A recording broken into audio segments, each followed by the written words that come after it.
दम घुटता है, सांस नहीं ली जा रही, घुटन और आंखों में जलन। दिल्ली हो या फिर हरियाणा, शिकायतें सिर्फ एक, प्रदूषण। प्रदूषण के कारण पूरा दिल्ली एनसीआर गैस चेंबर बन चुका है। हवा जहरीली है और हवा में घुली स्मॉग लोगों का जीना दुश्वार कर रही है। नतीजा, दिल्ली और हरियाणा दोनों ही राज्यों में ग्रैब 4 लागू कर दिया गया है। सुप्रीम कोर्ट ने सख्त हिदायत दी है कि बिना कोर्ट की अनुमति ग्रैब 4 नहीं हटाया जाएगा। लेकिन सवाल यह है कि क्या ग्रैब 4 लोगों को प्रदूषण से निजात दिला पाएगी? क्या लोग फिर से साफ हवा में सांस ले पाएंगे? इसके लिए सबको यह समझना होगा कि आखिर ग्रैब 4 है क्या और इसकी पाबंदियां क्या-क्या है। दरअसल ग्रैब का मतलब होता है ग्रेडेड रिस्पॉन्स एक्शन प्लान। लिहाजा जब वायु प्रदूषण गंभीर स्थिति पर पहुंचती है तब ग्रैब लागू किया जाता है और प्रदूषण का स्तर 450 AQI के पार जाने पर ग्रैब 4 लागू होता है। ग्रैब 4 में प्रदूषण को प्रभावी ढंग से कम करने के उपाय किए जाते हैं। लिहाजा ग्रैब 4 लागू होने के बाद कई पाबंदियां भी लगाई जाती है। मंगलवार को भी दिल्ली एनसीआर के लोगों को प्रदूषण से राहत नहीं मिली। प्रदूषण का स्तर यानी कि AQI दिल्ली के बहुत से इलाकों में 500 के करीब पहुंच गया। और मौसम की बात करें तो धूप हल्की खिली रही मंगलवार को, इसीलिए विजिबिलिटी बेहतर रही। सोमवार को विजिबिलिटी बहुत कम थी, लेकिन मंगलवार को धूप निकलने की वजह से विजिबिलिटी बेहतर रही।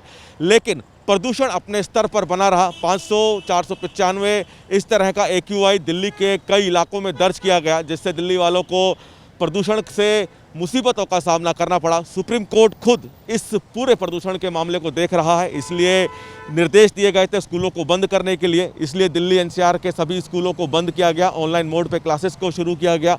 साथ ही साथ सुप्रीम कोर्ट ने साफ कहा है कि जब तक उनको यानी कि सुप्रीम कोर्ट की इजाज़त ना हो ग्रैब 4 ना हटाया जाए, क्योंकि अमूमन ग्रैब 4 AQI लेवल सुधरने पर हटा दिया जाता था। लेकिन अब सुप्रीम कोर्ट ने साफ कह दिया है कि जब तक सुप्रीम कोर्ट के निर्देश ना हो तब तक ग्रैब 4 ना हटाया जाए। साथ ही साथ तमाम तरह के कदम इस प्रदूषण को कम करने के उठाने की बात सुप्रीम कोर्ट की तरफ से की गई है। देखना है कि प्रशासन से लेकर कोर्ट हर कोई इस प्रदूषण पर चिंता जाहिर कर रहा है, लेकिन दिल्ली एनसीआर के लोगों को इस बढ़ते प्रदूषण से कब राहत मिलेगी ये कहना थोड़ा मुश्किल है। गौरतलब है कि दिल्ली एनसीआर और हरियाणा में वायु प्रदूषण का स्तर लगभग 500 AQI तक पहुंच चुका है। यही वजह है कि दिल्ली एनसीआर और हरियाणा में सरकार की ओर से ग्रैब 4 लागू कर दिया गया है। इधर सुप्रीम कोर्ट ने ग्रैब 4 की पाबंदियों को सख्ती से लागू करने के निर्देश दिए हैं। दिल्ली एनसीआर की आबो हवा लगातार जहरीली होती जा रही है और पूरा दिल्ली एनसीआर गैस का चैम्बर बना हुआ है। तो वहीं गुरुग्राम की बात करते हैं तो गुरुग्राम में भी आसमान में पोल्यूशन की सफेद चादर छाई हुई है और आज के AQI लेवल की बात करें तो 450 के पार है, यानी बेहद खराब श्रेणी में जो है वो पोल्यूशन लेवल अपने खतरनाक स्तर पर पहुंच चुका है।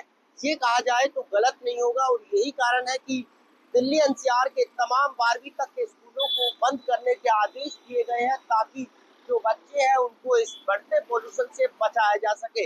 इसके अलावा ग्रैब 4 का नियम भी दिल्ली एनसीआर में लागू किया है और तमाम BS3 पेट्रोल की जबकि BS4 डीजल के तमाम वाहनों पर भी पाबंदी लगाई है। बता दें कि ग्रैब 4 के तहत डीजल से चलने वाले बाहरी वाहनों की एंट्री बंद रहेगी। शहर में कमर्शियल वाहनों के प्रवेश पर भी रोक रहेगी। इसके अलावा निर्माण और तोड़-फोड़ के कार्यों पर भी रोक लगाई गई है। साथ ही नर्सरी से लेकर 11वीं तक के स्कूल बंद रहेंगे। ग्रैब 4 के तहत सरकारी और प्राइवेट दफ्तर वर्क फ्रॉम होम मोड में चलेंगे।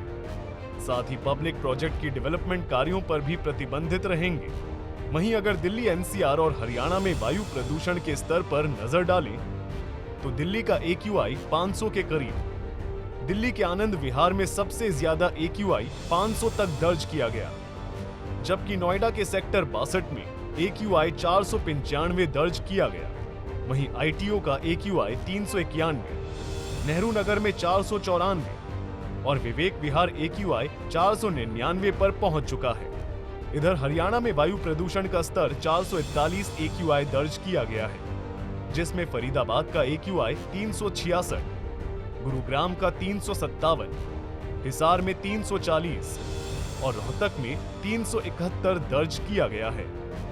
बता दें कि वायु प्रदूषण के स्तर को देखते हुए दिल्ली सरकार ने सोमवार की सुबह ही ग्रैब 4 लागू कर दिया गया था, जबकि हरियाणा में सोमवार रात से ग्रैब 4 की पाबंदियां लागू करने के आदेश जारी किए गए। लेकिन हरियाणा में कुछ लोग ऐसे भी हैं जो सरकार और कोर्ट के आदेश की धज्जियां उड़ाने में लगे हैं। उदाहरण के तौर पर जींद का वुडस्टॉक पब्लिक स्कूल और फरीदाबाद का रावल पब्लिक स्कूल, जो ग्रैब 4 लागू होने के बावजूद संचालित हो रहे हैं और पैसों के लालच में बच्चों के स्वास्थ्य को दांव पर लगा रही हैं। गौरतलब है कि ग्रैब 4 लागू होने के बाद से प्रशासन ने 12वीं तक के सभी स्कूल बंद रखने के आदेश जारी किए थे। लेकिन ऐसा लगता है मानो प्राइवेट स्कूलों को न तो प्रशासन का कोई डर है और न ही बच्चों के स्वास्थ्य की कोई परवाह। फिलहाल देखना ये होगा कि प्रशासन इन स्कूलों के खिलाफ क्या कार्रवाई करती है। ब्यूरो रिपोर्ट, सूर्या समाचार।